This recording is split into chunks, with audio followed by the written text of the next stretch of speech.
Mary, Queen of Scots is a sumptuous tale of two cousins. Both are queens, one of England and one of Scotland. Elizabeth and Mary are kindred spirits, but their relationship is strained by the power struggle between their two countries, between their two religions, Catholic and Protestant, and between the various ambassadors, emissaries, and noblemen who flit in between their worlds.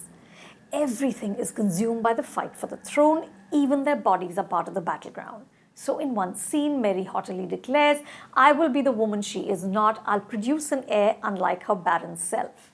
And the fact that Mary has a son while Elizabeth doesn't alters the course of history. This could have been the standard issue stuffy costume drama, but debutante director Josie Rourke infuses the narrative with vitality.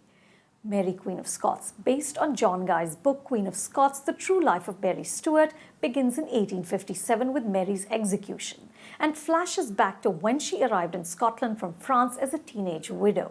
What follows is a full-bodied drama about two women who wield enormous power and yet are subjugated by men. I think the film benefits enormously by the female gaze that Rourke brings to the material. We see the women as contradictory, complex creatures who are driven by their hunger for love and power and sexual pleasure. In between battles and court intrigue, we get a scene in which Mary gets her period. Rourke wants us to know her that intimately. It also helps that Mary is played by Saoirse Ronan, a 3-time Oscar nominee and easily one of the finest actors of her generation. Saoirse is at once haughty and regal, but also human and fragile. She has a lovely gentleness about her in the scenes with her maidens, but she grows a steel spine when she's confronted by the men, most of whom are either using her or plotting to pull her down. At one point, a courtier asks another, "How did the world come to this? Wise men servicing the whims of women." Margot Robbie as the wily and curdled Elizabeth makes for a strong frenemy. Robbie's startling beauty is lost here in prosthetics, pockmarks, and blisters.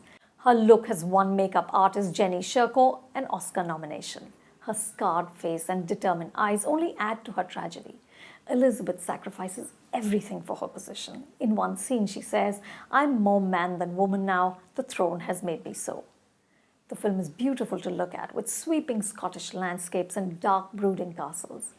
Rourke seems to like theatricality, so when the two queens finally meet, the face-to-face conversation is delayed and made more dramatic by cloth screens that divide them. This meeting is fiction. In reality, the two never met, but it is electric. If it wasn't for all those power-hungry and insecure men in between them, the film seems to suggest these two could have been allies and ruled the world.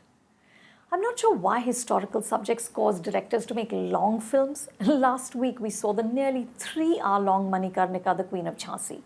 This one is 2, but it does feel longer. So it does require patience, but there is enough juice here to keep you hooked. I'm going with 3 stars. For more reviews like this, subscribe to Film Companion.